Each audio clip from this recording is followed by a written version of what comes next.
discuss what's next after his union finally endorsed President Biden and the future of American industry.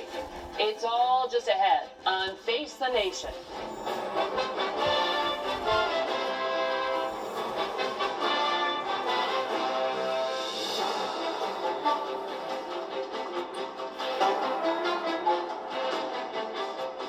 Good morning and welcome to Face the Nation. President Biden has vowed that he will shut down the U.S.-Mexico border when it becomes overwhelmed, if Congress approves a bipartisan proposal under negotiation in the Senate. This weekend, those lawmakers have been finalizing details of the deal. If approved, it would require Homeland Security to reject migrants after average daily border crossings surpass 5,000 over 7 days.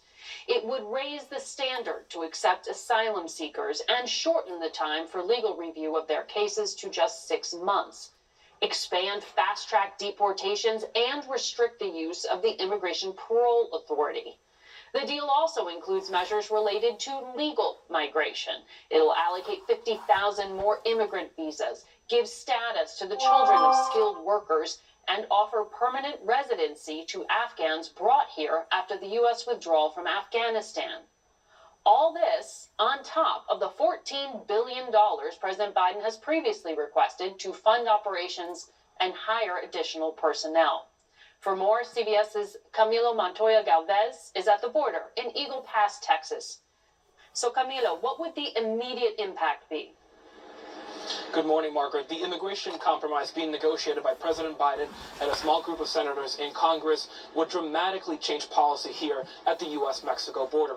The president would gain a sweeping authority to effectively shut down asylum processing when there's a spike in daily illegal crossings. Right now, an average of 4,000 migrants are crossing the border each day.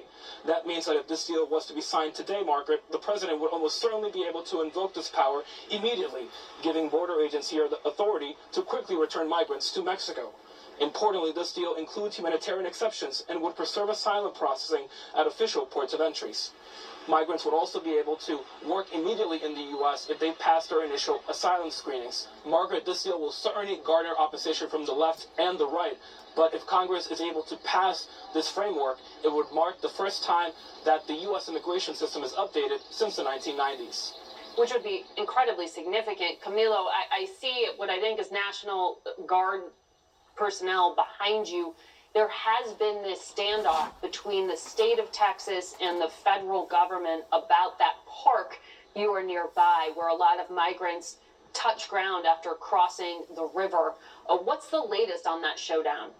That's right, Margaret. This public park behind me in Eagle Pass is now at the center of an extraordinary legal showdown between Texas and the Biden administration over the future of U.S. immigration policy here at the border. The Texas National Guard commandeered this park back in early January and has since blocked Border Patrol agents from entering this park. This had been used by Border Patrol to process migrants, but now Texas has fortified it with razor wire fencing and other barriers to impede the passage of migrants. Texas says it needs to do this to deter illegal crossings, Margaret, but the Department of Homeland Security is demanding that Texas relent, saying that this is an unconstitutional action. Texas right now is defying those demands, so that is paving the way for yet another legal clash between Texas and the Biden administration over immigration. Camilo, thanks for your reporting. Thanks, Margaret. And we're joined now by Oklahoma Republican James Lankford. He's in Oklahoma City this morning. Good morning to you, sir. It has taken you 2 months to get this bipartisan deal. Do you have the support of your fellow Republicans to actually vote this through? Well, actually, I wish it would have taken only 2 months. It's taken about 4 months to be able to go through this. We started in October. Everyone's looking to be able to read the bill at this point. That's the key aspect. We're working on the final aspects of it to try to be able to get it out so everyone can get a chance to read it. Right now, they're all functioning off of internet rumors of what's in the bill, and many of them are false.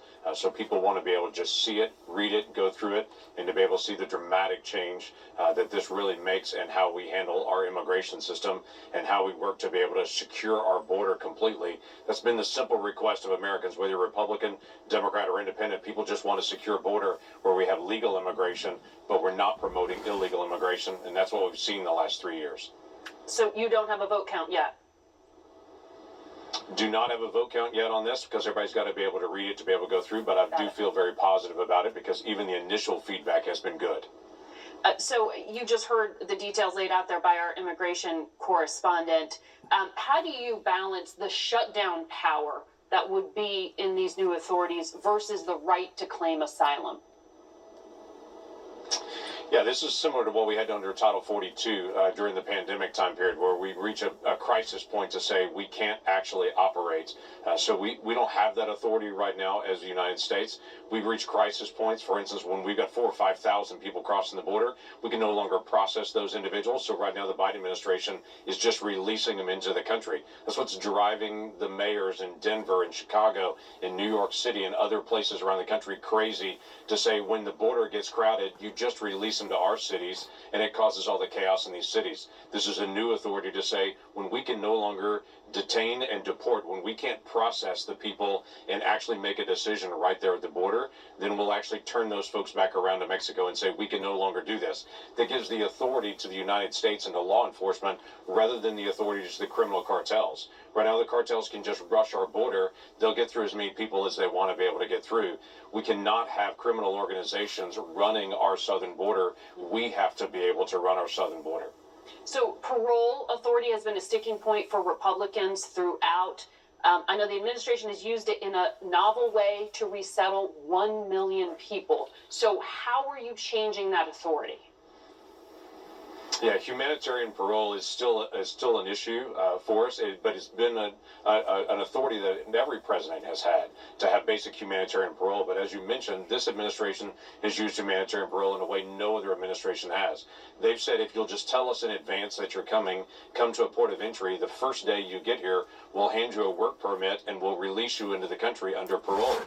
Well, that's actually attracting more people. Of course, people from around the world are going to want an American work permit to show up. So instead of deterring immigration, they're literally incentivizing illegal immigration. They're handing people a parole and a work permit day one. That has to stop. We can't just have a system where we have that. In between the ports of entries, when it gets crowded, they'll just release them under a parole authority there, and they're just released in the country. We don't know if they qualify for asylum. We don't know where they are. By the hundreds of thousands, people are just being released in the country, and we have no tracking on them at all. That has to stop. This is a national security issue for us. May I remind you that we've had 50 people come across our border that we've interdicted that are on the terror watch list just in the past 4 months. We've had tens of thousands of people that came across our border that were identified as a national security risk. Yeah. Those individuals should not just be waved into the country. So the conservative Wall Street Journal editorial board called this the best chance in years to fix asylum law and parole loophole. But Donald Trump, who is the frontrunner to be your party's nominee in 2024, is telling Republicans not to support this. Here's what he said last night in Las Vegas. A lot of the senators are trying to say respectfully they're blaming it on me. I said, that's okay, please blame it on me, please. Because they were getting ready to pass a very bad bill. And I'll tell you what, a bad bill is, I'd rather have no bill than a bad bill. Can you get this passed without Donald Trump's approval? Well, I'm looking forward to President Trump having the opportunity to be able to read it like everybody else is. There's a lot of misinformation out there right now that I hear this comment that it waves in 5,000 people, it hands out work permits. All those things are not true. There's just a lot of internet rumors that are running around on this right now.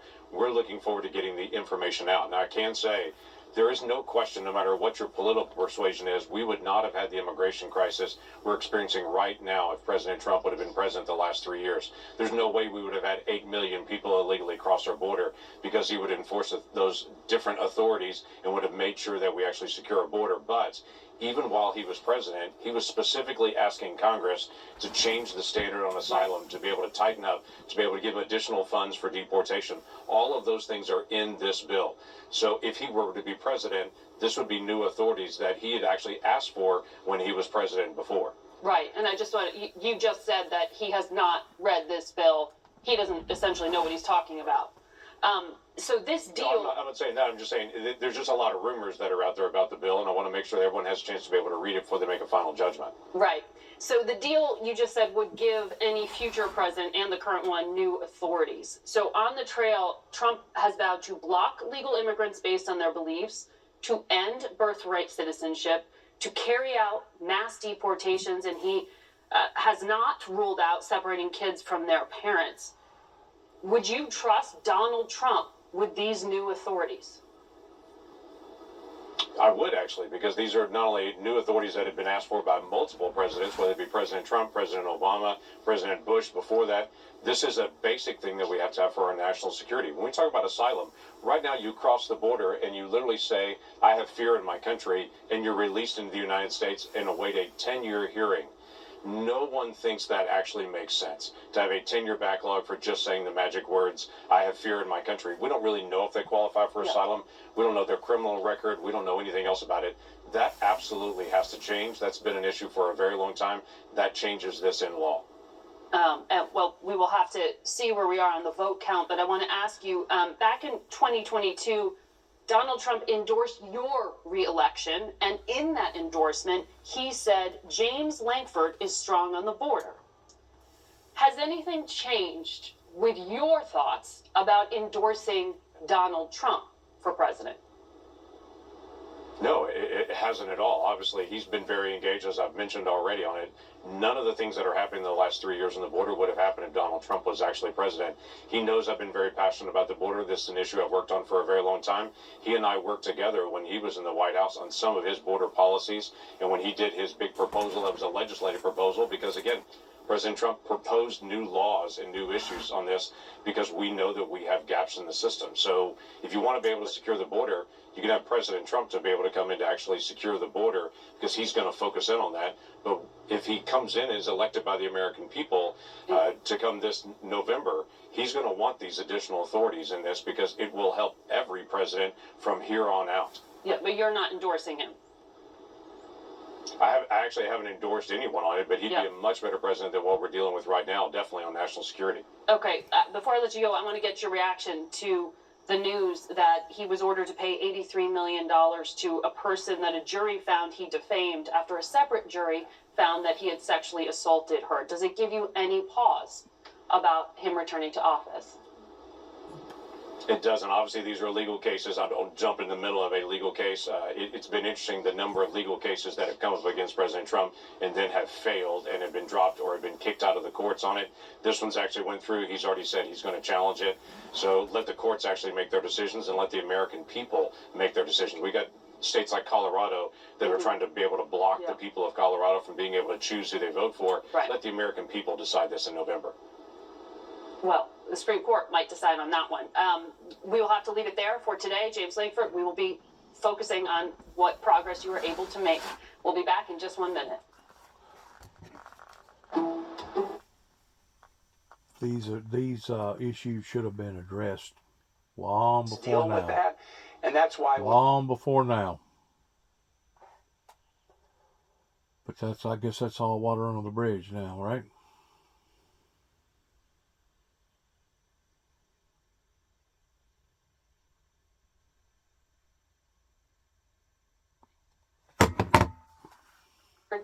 To support it.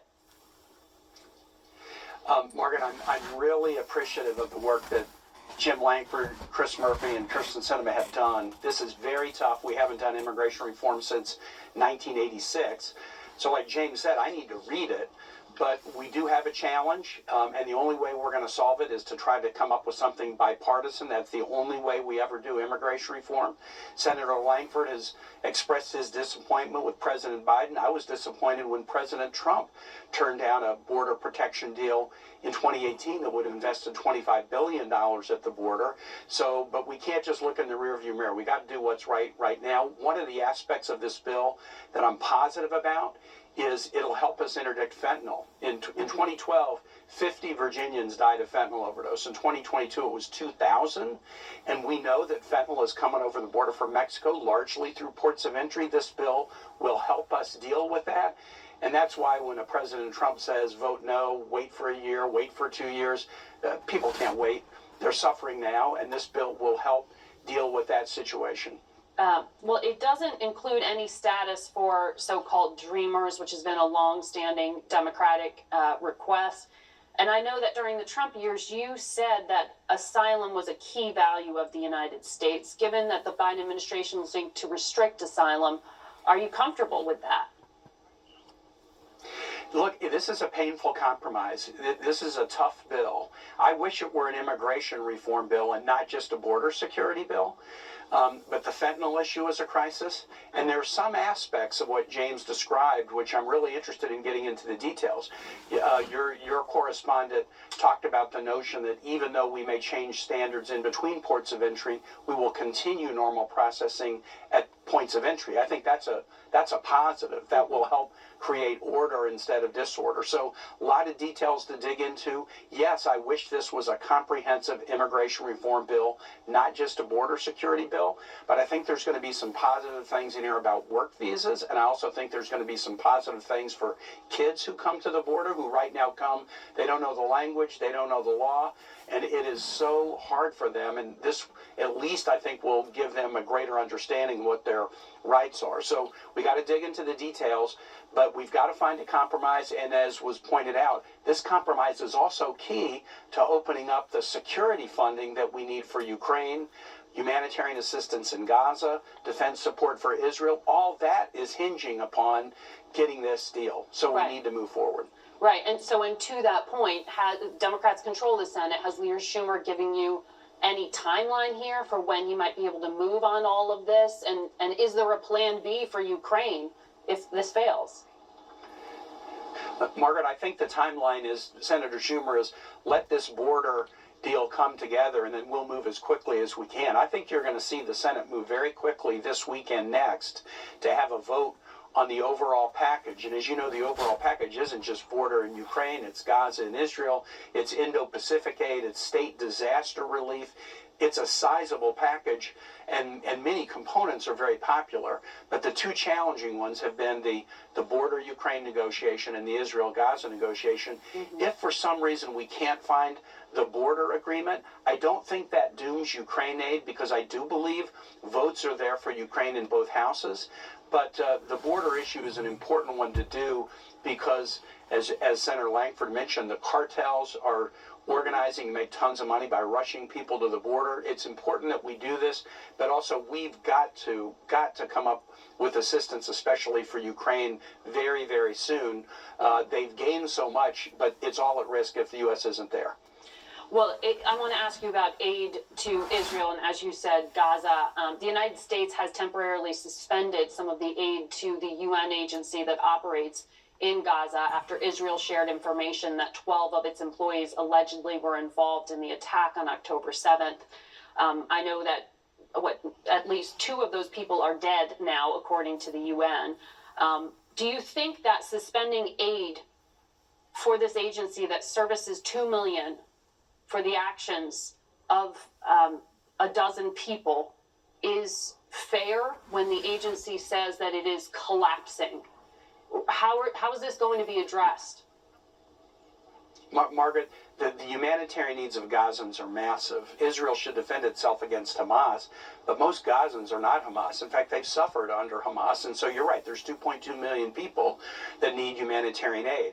If the UN agency cannot be a trusted deliverer, the good news is there are other NGOs who are, and USAID and others work with NGOs in Gaza to deliver aid. And frankly, most of us have been really disappointed about the extent of humanitarian aid that's been able to come into Gaza. And that's why in the package we're negotiating, it's defense support for Israel, but also robust humanitarian support for Gaza. And if we're going to do that, it has to get to Gazans. It can't be blocked by Israel. It has to get to Gazans. So if we can't completely rely on the UN agency, there are other trusted NGOs who have a good track record. This aid is monitored very carefully. We need to increase the pace, increase the volume, and get more aid to Gazans. And we have one of those agencies with us later in the program, though far smaller than the 13,000 employees of the UN. President Biden has talked about these U.S. strikes on the Houthis continuing. I know you have some issue with that. I do, Margaret.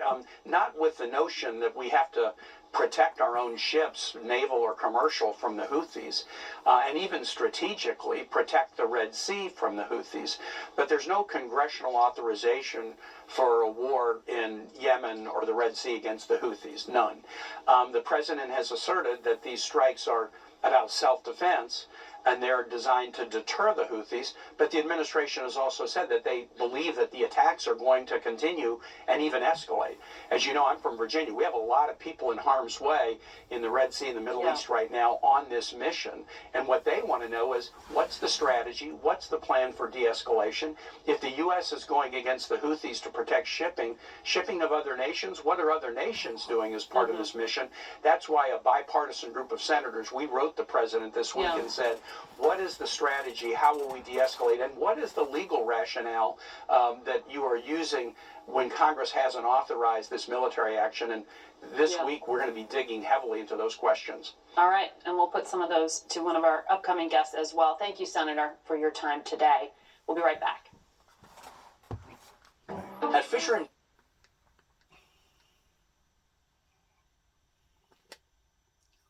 what does the president need to do to win Michigan and not lose it like in 2016? I think he has to keep doing what he's been doing all along. I mean, look, we've said this from the outset of my presidency, that our endorsements are going to be earned. And we were clear about that. And when you look at these two candidates, it's very clear the difference between both of them. One of them, President Biden, has always bet on the American worker and stood with the American worker, and he proved that during this presidency. He stood up with us for the first time in U.S. history. We had a sitting president join striking workers on the picket line. He saved the community. He worked with us. Belvidere, Illinois, that plant was closed. The community was written off for dead. President Biden came into the table with us and worked with us to save that community and bring back not just Belvidere, but a second plant. Yeah. Mr. Fain, I'm going to take a quick break because I want to talk to you more without interruption about what's happening in your industry and what's happening in the Midwest. We have more questions in a moment. Stay with us. Well, that was quick.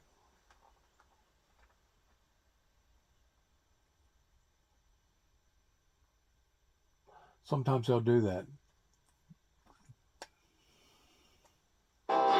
Make you nervous to talk to me right now? A little bit. 60 Minutes goes inside the federal. Okay.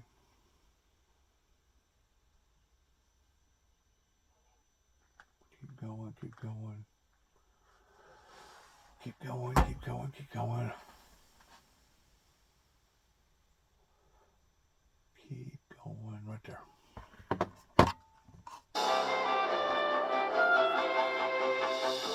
Welcome back to Face the Nation. We return to our conversation with the president of the UAW, Shawn Fain.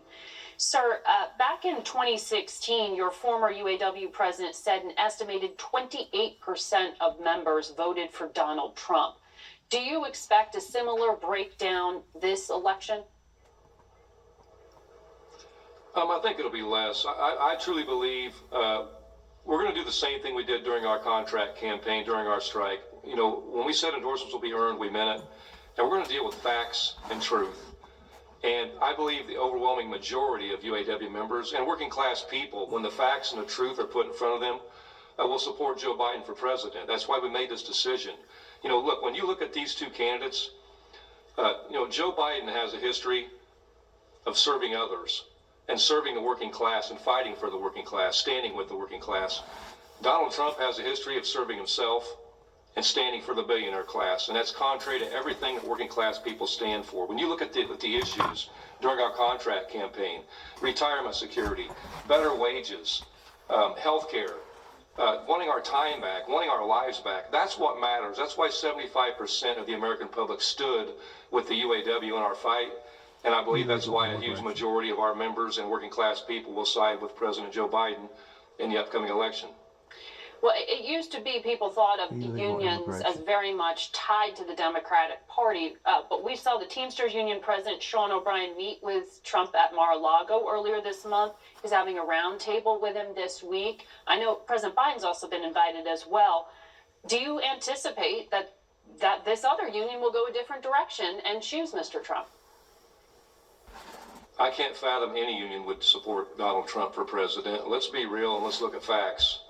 Donald Trump says it best. Look at both their careers. Donald Trump, in his own words, when he had his reality TV show, The Apprentice, and when he was president, when he was in the White House, he had two favorite words: "You're fired." And he cycled through White House staff like toilet paper. And, when he was in 2008, we were in a recession. Donald Trump blamed the workers for what was wrong with the big three. Joe Biden bet on the American worker. You go to 2015, Donald Trump talked about doing a rotation of our good paying jobs in the Midwest, somewhere where they pay less, driving a race to the bottom, wanting us to beg for our jobs back at lower pay. He didn't support when Lordstown Assembly, when he was president, when Lordstown Assembly plant was slated for closure, he told people, don't sell your houses. What did he do? Nothing. When GM went on strike in 2019, what did he do to support the striking workers? What did he say? Not a word. Joe Biden in 2008, he stood with the UAW. He stood with working class people in that recession, and they gave us a pathway forward. When he's been president, he stood with us for the first time in history. A U.S. sitting president stood on the picket line with us. Yeah. And he helped save a community, not sit back and do nothing while a community was destroyed. Well, you, I know, have had a lot of frustrations with this transition to electric vehicles. Ford's CEO has said they will require 40% less labor to produce cars than combustion vehicles. Is it difficult to convince your members that President Biden's push to go electric won't ultimately put them out of a job? Look, our union has a history going back. I saw a statement 54 years ago in 1970. UAW President Leonard Woodcock was talking about we needed to get away from the internal combustible engine because it's poisoning the environment. Look, the UAW has always been at the forefront of environmental issues and of working class issues. The biggest thing to us is no matter which way we go in this, we're going to have security for our members and for the working class people. It has to be a just transition. That's what we stood for. We were able to bargain, thanks again to help from the White House and from Secretary of Labor Julie Su. We were able to bargain a contract where we put this work under our master agreements, under our standards, instead of driving a race to the bottom, which is where it was when we found it. So we're not afraid of where we're headed, no matter where this industry goes. Naturally, there's work that has to be done with the infrastructure and things like that. But no matter where this heads, I know one presidential candidate that will be behind us, and that's Joe Biden, and I know another one that could care less about it, and that's Donald Trump. Well, you got to get voters excited to actually show up and vote in the first place. I know Ford is headquartered out in Dearborn, Michigan. There are a lot of Arab American and Muslim Americans very upset about what's happening in Gaza. You have called for a ceasefire. Joe Biden has not. Is this going to be difficult? Are they underestimating in Washington how painful this is for people in Michigan? Look, we've been very clear about our position. The UAW has a history of standing up for peace. We've called for a ceasefire, and we're going to continue to pressure and talk with the Biden administration about this issue. I believe they'll do the right thing. And, I mean, let's be real here. The other candidate, we know where he stands on this issue, and we know what he did with the embassy and stuff when he was president. So, again, there's two very stark contrasts between these two candidates, and we're going to continue to push the Biden administration to do the right thing. Sir, thank you for your time today. We'll be right back. If advanced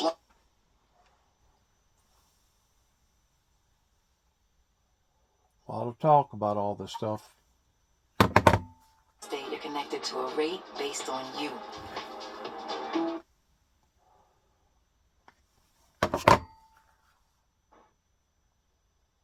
We turn now to the conflict in the Middle East and the Biden administration's efforts to prevent a regional war. White House envoy Amos Hochstein is with us, and he's been working on a diplomatic accord between Israel and neighboring Lebanon. He's also a top advisor to the president on energy. How concerned are you right now that we are about to see another front open up in this war? Well, I think we should all be very concerned about another front. And in fact, we have a somewhat of a front already. So from the beginning of this conflict, the day after October 7, October 8, there was shelling and action coming from Lebanon towards Israel, reaction. And since then, we've been in a sort of a low-grade fight between Israel and Lebanon. President Biden has been clear that we want to do everything we can to prevent an escalation of that lower-level conflict into an all-out conflict that would drag us further into war and risk civilian lives on both sides. And that's what we're trying to do, is to avoid that. So Hezbollah has been firing rockets. Israel has been carrying out strikes into southern Lebanon. You had brokered a maritime border between between Israel and Lebanon. How close are you to getting a land border negotiated here?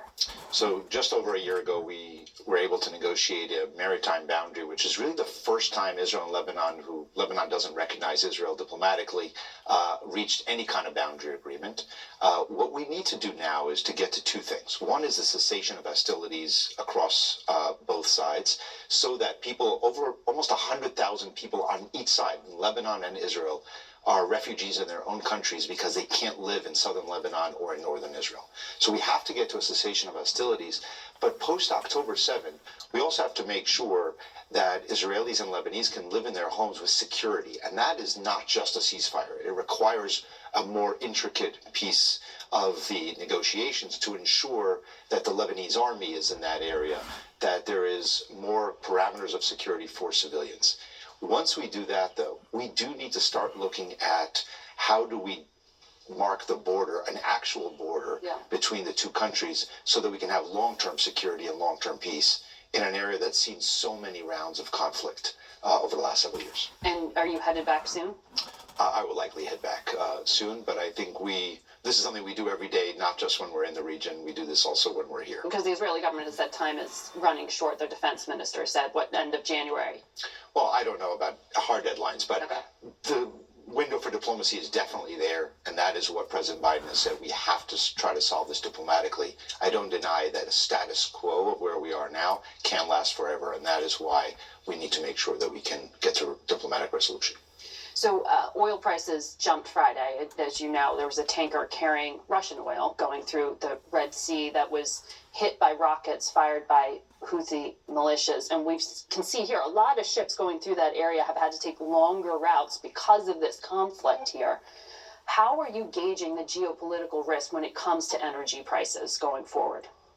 Well, I think we're in a remarkable situation where we have two global conflicts. One, the ongoing war of Russia's war against Ukraine, and what's happening in the Middle East and the Houthis attacking the ships. So the first thing to remember, we are responding to the Houthi attacks, and this is not an attack on the United States or related to Gaza. This is an attack on the global commercial system, on global shipping lanes. This is not about just the United States, and that's why the reaction has not just been U.S., it's U.S.-led, but this is a coalition, and a coalition that's growing, both the diplomatic coalition as well as the military coalition. It's also not stopping the attacks. Well, I think that we've seen a reduction in attacks, but let's take the example that you gave, the ship on Friday. It was not an American ship, not destined for Israel either. It's part of the global commercial system. It was aided by the U.S. Navy, the French Navy, and the Indian Navy, all vessels that were in the area. So, and saved the ship that was able to then move on safely and securely. The impact on the markets, look, I think that there is clearly a sentiment issue where prices have gone up a little bit because of this. But the actual cost to energy, commodities, cargo ships, yes, they have to go around a further distance. It's more a logistics cost than it is an actual cost. The costs do go up, but if you look at what they impact, the inflationary impacts are relatively muted. And we're going to continue to work to mitigate and degrade the efforts that the Houthis have to attack, but also make sure that we can look at the global markets and make sure they're not affected. So the Washington Post reported you opposed the decision the White House announced Friday to put limits on some liquefied natural gas projects in order to conduct environmental review. First of all, is that true? And given that we haven't seen LNG prices really move, how significant can this decision really be? It looks very political.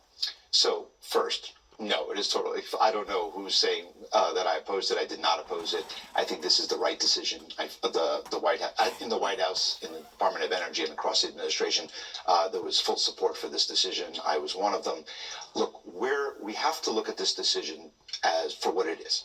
One, we are today the largest exporter of LNG in the world.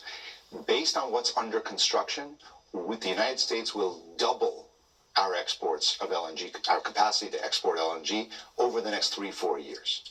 So we've already done an enormous amount. At some point, you have to stop and say, all right, this is how much we're exporting. We now need to look, what are the economic impacts? Does the market still need significantly more that will come post 2030?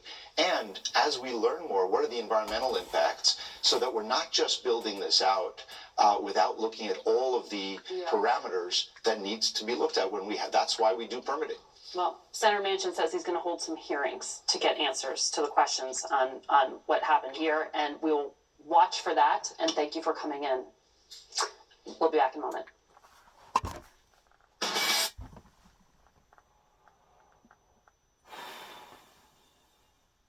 Action Day. Breaking news. This is your first alert. Emergency crews are on the scene of an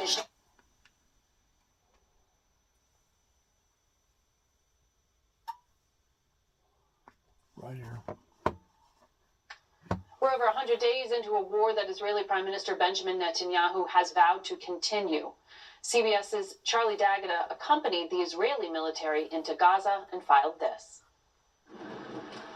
We crossed into southern Gaza through the same breach in the fence that Hamas militants punched through to launch their rampage, where soldiers of the 55th Brigade, 98th Paratroopers Division showed us a discovery they had made.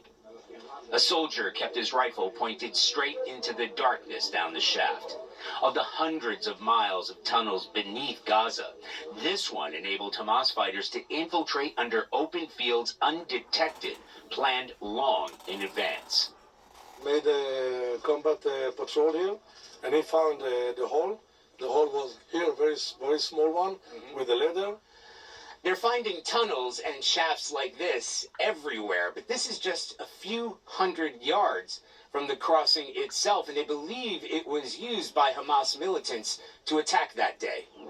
We push deeper into the territory toward the besieged city of Khan Yunis, witnessing scenes of utter devastation following weeks of heavy bombardment that have not only leveled nearly every building here, it's taken an horrific toll on the civilian population. The largest city in southern Gaza is still thought to be a Hamas stronghold, where militant leader Yahya Sinwar is, or was, hiding out. Hamas health officials say the death toll has now soared to more than 26,000, among them more than 10,000 children.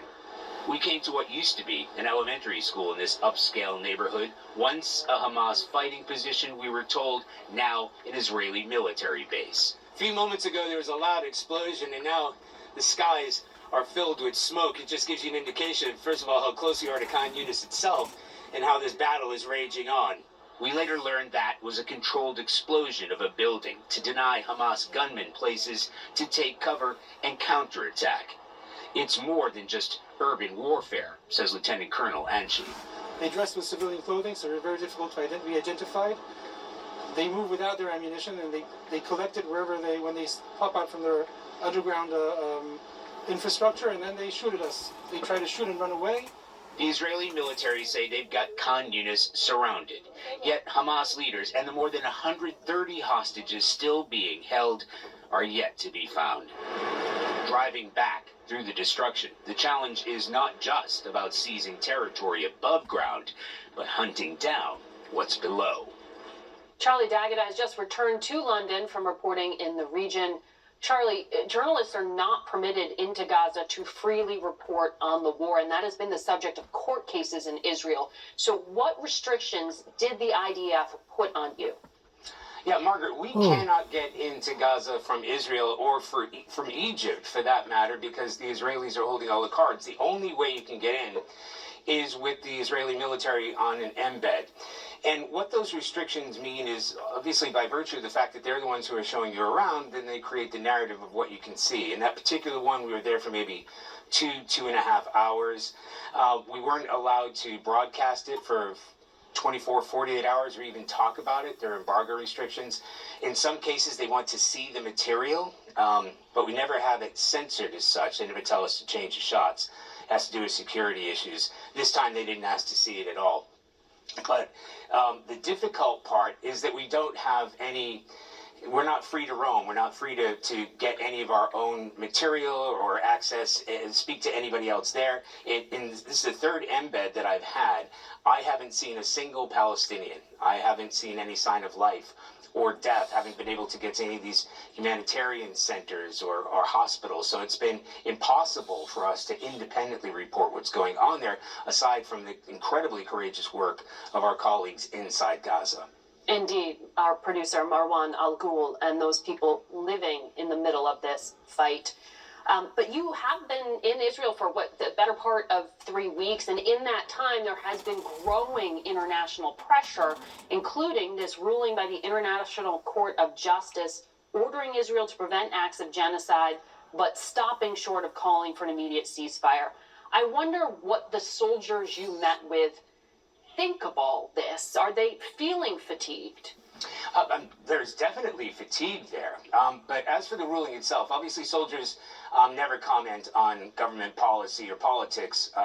When you ask them about civilian casualties, certainly genocide, they said they're doing everything they can to avoid it. But Hamas hides in schools, hospitals, tunnels, and many Israelis, or there are many examples of Israeli soldiers shooting unarmed civilians, even Israeli hostages in one case.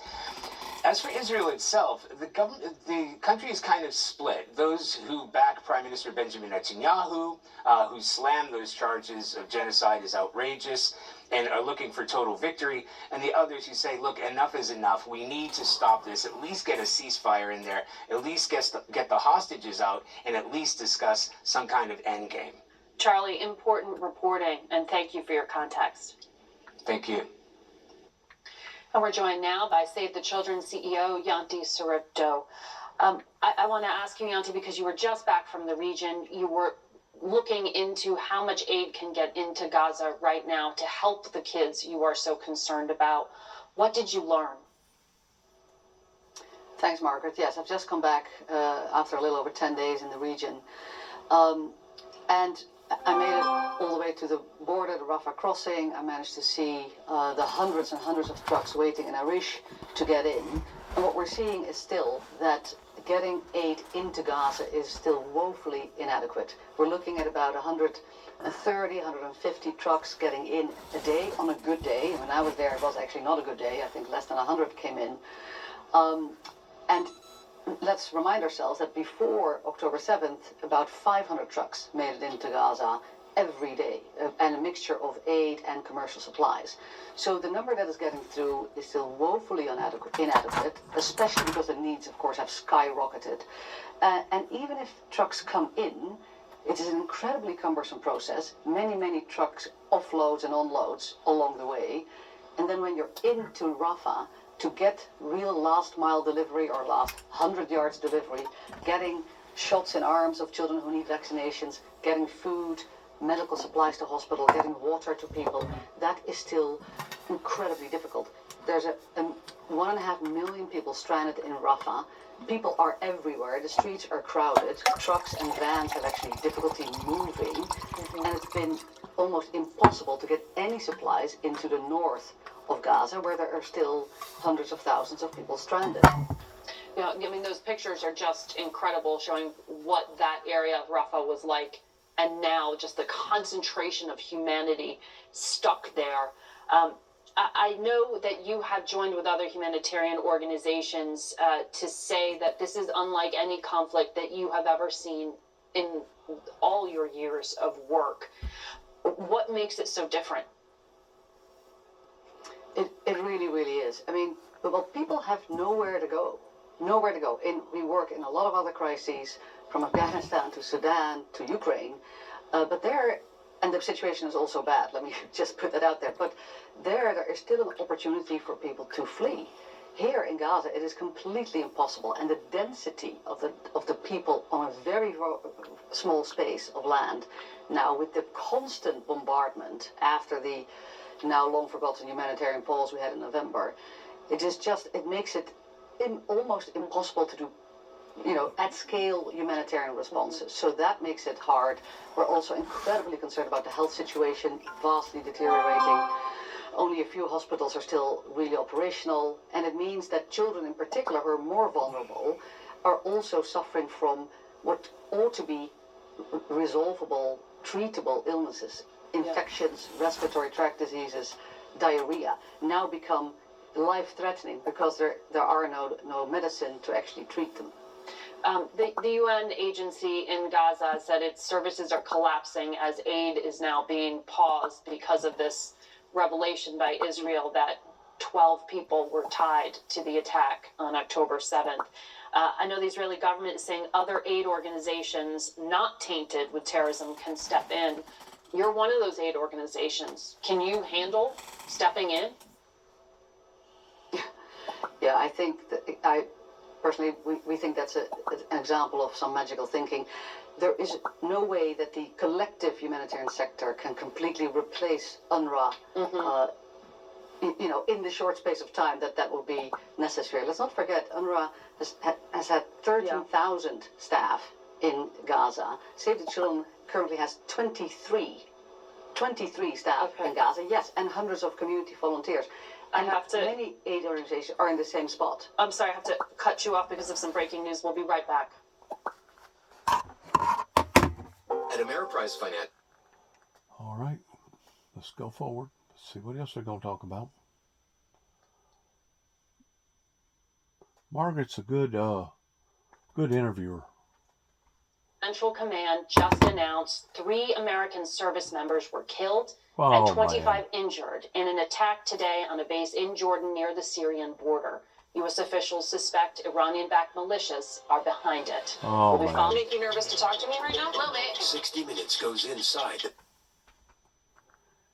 Yeah, it's expanding into a regional war. It's not good. Was our most trusted roadside assistance service. Amen. Far trusted. Gotta trust people. I guess that's the end of that. Looks like it is. There you go. Let's see what we may catch on that. Still able to finish. Pertaining to those 3 soldiers that got killed. The Political Action Committee, Power of People. Well, you have been, thank you so much for joining me this afternoon. You have been very vocal about this, and I thought it was so important to explain to people what's going on here. Because one of the things that struck me is that it's not just an issue back and forth with the Border Patrol. We're talking about Donald Trump is now calling on Republican governors to call on their own National Guard members to help Abbott. It's escalating. How concerning is that to you? Well, it's really clear that Republicans, especially Trump and those who enabled him, never had any interest in solving the problem. In fact, they are focusing on creating a bigger problem because cynically they believe that this is to their political advantage going into November. We've seen President Biden bend over backwards, about as far as you can politically, to meet every single one of their demands, at least brought to him by Senate Republicans, agreeing to, in his own words on Friday, to shut down the border, which is something you might expect Donald Trump to say. But that deal doesn't go far enough for them, and Trump has ordered his lieutenants to reject it so that he can run on this in November. But it's not just the politics or the rhetoric or the policy. We're talking about human lives. The people who are losing them are those very migrants that Greg Abbott, our governor, has mused about shooting and said that he wouldn't, only because he'd be arrested by the Biden administration. They're dying in record numbers. And Jen, these are women. These are young children who are being swept up in the currents of the Rio Grande River, who are dying of exposure and dehydration in the Chihuahuan Desert. And let's remember that on August 3rd, 2019, somebody who was triggered by this rhetoric of invasion and secession and insurrection and these migrants looking to get us walked into a Walmart in El Paso, Texas, and slaughtered 23 innocent human beings. So what's happening right now could not be more dangerous. And this is a moment where we need leadership. We need to remember our values and who we are as a country. And we're counting on President Biden to do the right thing. I want to talk about that rhetoric because you've raised this, and this is such an important thing for people to understand. I mean, Lieutenant Governor Dan Patrick saying Texas is being, quote, invaded by murderers, terrorists, and rapists. That is some heated, escalatory, pretty outrageous language. You just alluded to this, but talk to us more about what the impact of language like that. How do people hear that? What could happen at the border and in some of these communities where people hear that and think they should act? It's absolutely clear that we've got legitimate concerns and challenges at the border. The problem is when Abbott and Dan Patrick and Donald Trump and Republican leadership in Congress exacerbate those problems and create chaos and confusion, it makes it really hard to identify those who could very well threaten the United States, who are in the vast minority of those asylum seekers and refugees who are seeking to cross. Furthermore, as you point out, this kind of rhetoric is inciting these dead-ender Confederate dreamers who are coming to Texas with weapons, who are promising to shoot and to kill people. And this isn't just me saying it. Follow my feed on TikTok or Instagram or Twitter, and you'll see them responding to our tweets, promising that they're coming to Texas to shoot people. That's not an empty threat. Look at what happened in Buffalo. Look at what happened in El Paso.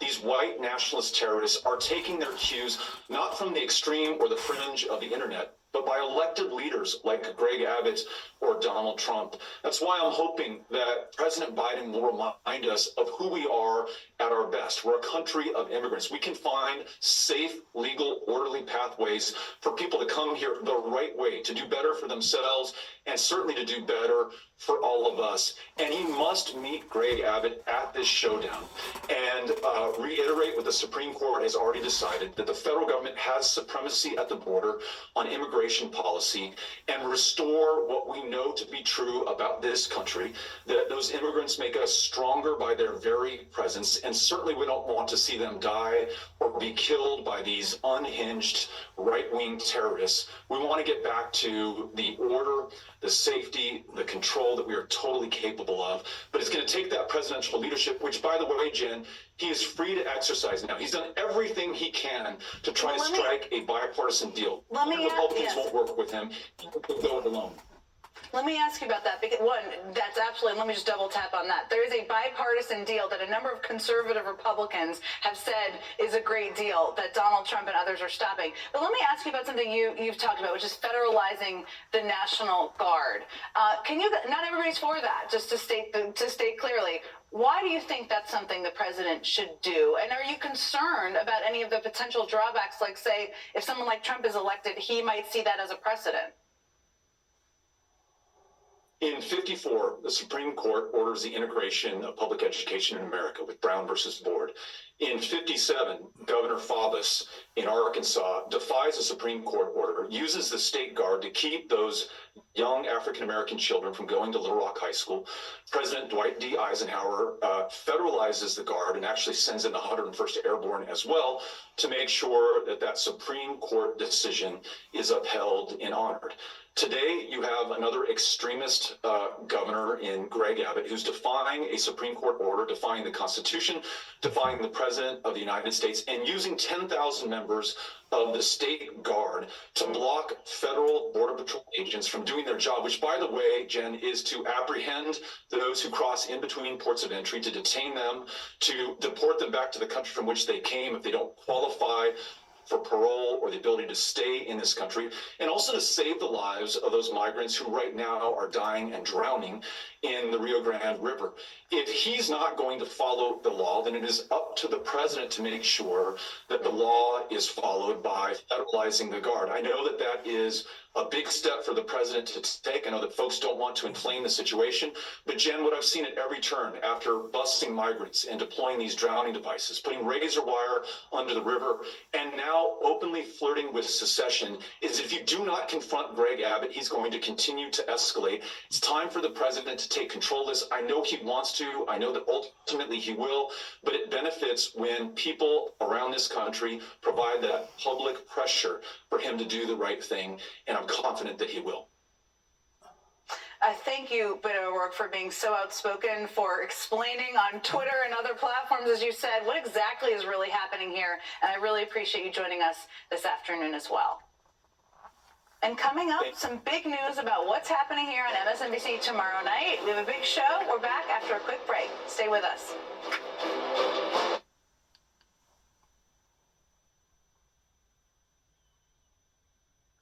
festivals throughout the year, attracting enthusiasts and visitors from around the world.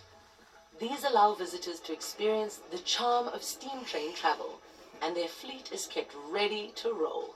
It's an ongoing job. You can't leave a piece of machinery like this standing around.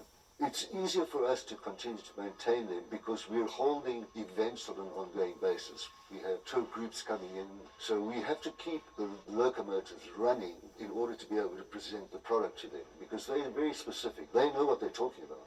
And for the train drivers, these aren't mere machines. A driver will fall in love with his locomotive. You have to have a feeling for it. You've got to have a feeling for the engine.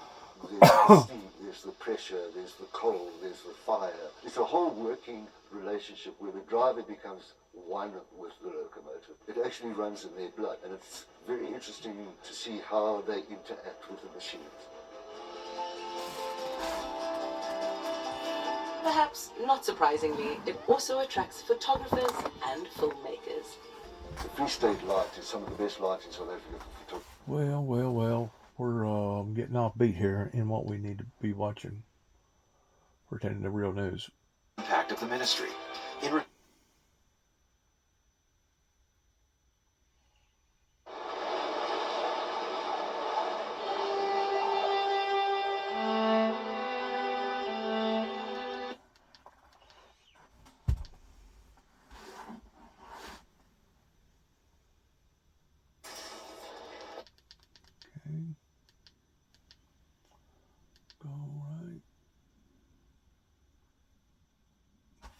They leave out the important things. The fact that we had years of Russia collusion. Okay, keep going. With your order, go to Omaha State. Keep going. Hi, my name is Beverly. I don't think that's on. TikTok creator accused of inspiring school bomb threats named to the Oklahoma Library Board. This is from NBC News, accusing Chaya Raichik, I know her, she's wonderful, of inspiring bomb threats. Remember, the communist has used this tactic without end. The communist always claims threats. Now and forever, it's instinct for them. It's like breathing for them. It's like threats. Oh, we got threats. As soon as you expose their evil, they come out and play the victim. We've had threats here. Audio reveals top Republican tried to bribe Kari Lake not to run. This took place in Arizona, where they also tried to bribe me not to run. Interesting how politics works. Excessively farting passenger forces American Airlines flight to turn around. I always thought Whoopi Goldberg would fly private. Amateur hour. Reporter Charlie Spearing's new book shows how Kamala Harris failed upward to achieve power. Yes, she really did rise to the top. Mexico is plagued by kidnappings among migrants. They're not freaking migrants. They're illegals. NATO admits no direct threat from Russia. That's weird. I was assured that World War III was upon. Watch Jesse Kelly Breaks History, an original series from the First TV. It's time to forget everything you learned in school. Join Jesse as he sets the record straight and reveals the truth behind some of the most iconic world events and notorious figures throughout history. Jesse Kelly Breaks History is a series exclusively for First TV supporters. Visit thefirsttv.com/history to subscribe and start watching Jesse Kelly Breaks History today. Hi, I'm Mike Baker, former Okay, come on. Come on back here. Because they're... After that, at 9 p.m., E. Jean Carroll and her attorneys, Robbie Kaplan and Sean Crowley, will join my colleague Rachel Maddow to discuss the verdict against former President Trump. In the meantime, stay right where you are because there's much more news coming up on MSNBC. All right, we found out what that was going to be about. World Cup from tomorrow night.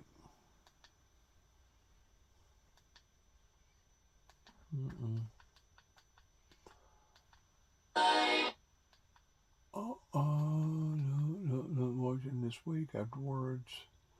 That's C-SPAN. Program afterwards. Journalist Donald McNeil. No. or something that we needed to, make a little more clear to the public. So we'll issue a clarification as well. You're a citizen or not. And that could be detrimental when you have people that are just coming through the border, going right into election day and doing whatever they want to do. I mean, here in New York City, where we are, they're trying to have non-citizen voting. They're trying to have non-citizens hold public office. And you see what they're doing to the black communities, the Hispanic communities. They're in Chicago, New York City. I'm going to end this by saying this. People can take it for what it's worth and what's going on all over the world, especially here in America. Of course, we can't control the things that's going on in other parts of the world. That isn't our authorization of controlling. But it has gotten so bad in America that under the Patriot Act, I think an emergency order needs to be put out in shutting down all the borders, because I feel so uncomfortable about what's going on, not just on the southern border pertaining to the illegals, but the people that's already here. And the people that's coming in other areas. They may not be coming in groves like they are down in the southern border, but I just feel so uncomfortable about this that, as far as I'm concerned, the United States government has failed to protect its people on a national security order. We're losing order in America. And we're seeing it unfolding right in front of our very eyes, but we're not putting the brakes on. So as this order continues to get out of order, it's going to be that much more incredibly hard towards our authority figures to take back control over a country that is basically out of control. And it's not just one country, it's several countries out there that are basically reeking right now of the very same troubles that we are receiving, if not greater. I feel so sorry for the 3 military soldiers that they put out a while ago who has recently been killed. God bless them for what they do, because what they do is the dividing line between freedom and autocracy. And we are so close right now in being under some sort of rulership that could happen just within the next 24 hours. That's how far out of control things are. And whenever it gets to the point that they're rationing gas, they're rationing tires, they're rationing food, they're rationing makeup, they're rationing this, they're rationing that, then is whenever people will truly feel the squeeze. But up until then, it's only going to be talked about and not acted upon. I hate to say it that way, but it's basically the truth. I mean, we got a lot of talkers, even those that's in the positions to where that they could actually do something about all this. We got a whole lot of talking, but not a whole lot of walking. And I'm just afraid that every day that goes by into the abyss, it's kind of like the analogy of the mountain climber that's trying to climb a mountain that's muddy because it's been raining. And every time the mountain climber thinks that he's got a grip and he can grab a hold of a root or grab a hold of a stick or whatever, and thinks that he can gain another 2 foot or 3 foot towards going up the mountain, about that time the stick breaks, the root breaks, whatever he's got a hold of, and then he slides down the mountain about 7, 8, 10 foot. He tries it again, he slides down the mountain another 7, 8, 10 foot. He tries it again, he slides down the mountain another 7, 8, 10 foot. The trajectory that the mountain climber is on is the trajectory of being on the bottom. Now, the $64,000 question is this. once we get down to the bottom, and that's the trajectory that we're heading down, how ugly is the bottom actually going to be? I don't think our wildest imaginations can even begin to fathom. In today's society, with all the drugs, people's messed up minds, all the guns, people's got all these automobiles, basically, what you got going on now in these major retail stores are raids, open raids.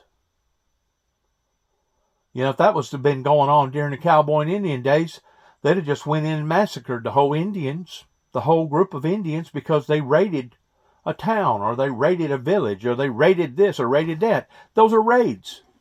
Whenever you see a whole group of people go into a department store and come out with about $1 million or $2 million or $3 or $4 million worth of produce, or not produce, but objects in their hands, soft lines, whatever, and nobody goes to jail, that's a raid. People have went in and raided that. Today, we want to categorize the word raid under the legal terminology, that the police raided that house, or the police raided that group of people over there, or the police raided that organization. The original content of the word raid come from way back in the 1700s, or probably even in the 1600s, whenever the Indians would raid a village, and then another group would raid the people that done the raiding. The word raid is actually not a good word. If you get to looking at the content of the word, the origin of the word raid is a very, very ugly, nasty word. And that's what we're seeing now on a day-to-day level. And it's not just all the gun violence. It's not just all the drugs. It's all of it. It's all of it, to the extent that now may be the time to break out the Patriot Act by saying to the American people, you know what? We are going off into an area that is very, very uncomfortable, that makes me feel as if another Pearl Harbor may be brewing. A literal Pearl Harbor. Now, I don't know if it's going to be North Korea. I don't know if it's going to be Russia. I don't know if it's going to be some other country. I don't know if it's going to be another onslaught of terrorists that's going to attack the civilians here in America. But I really got a bad feeling of all this. That's just a mountain of evidence that, according to Winston Churchill, all the elements lined up pertaining to the American Civil War to the degree that it was unpreventable. Well, the reason why it may have been unpreventable then was because we didn't have good, sound thinkers and good, sound leaders that could actually look and foresee the storms coming over the horizons. We're no longer looking at the storms coming over the horizons. We are actually in the storms. And if we don't have good leadership that can understand that and dissect that, then obviously we need to get them people out and get some people in there that does know what the hell's going on pertaining to the safety and the security of the American people. I've been saying this now for the past, I guess, 3 or 4 years since I've been putting out so many videos out on social media platform, and still to this day don't get no positive response in Northwest Tennessee. So you go figure. I don't know if it's shame. I don't know if it's pride. I don't know if it's stupidity. It's probably a little bit of both or all the above. But whenever you put out as much material that I have put out to politicians as well as the churches, and you get absolutely zero response, something is going on, because now you have a pattern of people that has clammed up. And I don't know, they may feel this way because of our laws being so stringent that if you speak out, the next thing you know, you're going to wind up on a blacklist like I wound up being on, just because I went out west and found out the truth about two major events that, as far as I'm concerned, the United States government or various branches of it need to be held accountable for what occurred. And I'm not the only one that feels that way. There is a large portion of a group of people that has dissected what went on in Mount Carmel, Waco, and what went on in Oklahoma City, Oklahoma, that has the same feelings that I do. The reason why I know this is because you can scan pertaining to either or event, and you can listen to various people's testimonies. You can read various columns and what's going on, and they basically have the same opinion about the affairs that I do. It's really bad, and that's one of the things that I was so let down about pertaining to the Texas Rangers, is because I did live probably about 3 or 4 months in Texas back in the early 80s with my cousin Jerry Madison. Sorry about that. And I got to know the law enforcement there just a little bit in the Dallas-Fort Worth region. I got to know them pretty good. And I've always looked up to the Texas Rangers because the Texas Rangers is basically one of the oldest law enforcement agencies in the country. Why is that? Because they knew that there was a movement going on pertaining to the illegals coming over the border, and if they didn't protect themselves and protect their citizens, same way in Arizona, that basically they didn't have a snowball chance. And you know what? That the bad people is going to take over all the good people. That's why I look up to the Rangers. But I don't look up to them as much today as what I did before the event happened with the Branch Davidians, Mount Carmel, Waco, Texas. And I for darn sure don't look up to the people that investigated the Oklahoma bombing and basically lied to the American people by telling them that it was all based around manure, 3,000 pounds of manure that killed 168 people that day. I do not have a bit of respect for the investigating team or for their senators or for those that bought into that lie of thinking that it was just a Ryder truck that caused that type of damage. I don't have a bit of respect for them. And I've lost a great deal of respect for the Texas Rangers. I still respect the Texas Rangers. I guess maybe the Texas Rangers' hands was tied whenever the ATF and the FBI was involved in what they was doing down there pertaining to the Branch Davidians, the 51-day standoff. And basically, you had one agency that couldn't do nothing about the other agency that made the Texas Rangers look guilty because somebody should have fact-checked the ATF and the FBI towards what actually occurred. And somebody actually did. His name was Timothy McVeigh and Nichols. Now, I don't agree with how they handled their fact-checking pertaining to how they basically took the law into their own hands and they basically was trying to vindicate those people's deaths that happened down in Mount Carmel, Waco, Texas. I don't agree with the way that they handled that. And they had to pay the ultimate sacrifice, or one of them did, because of that.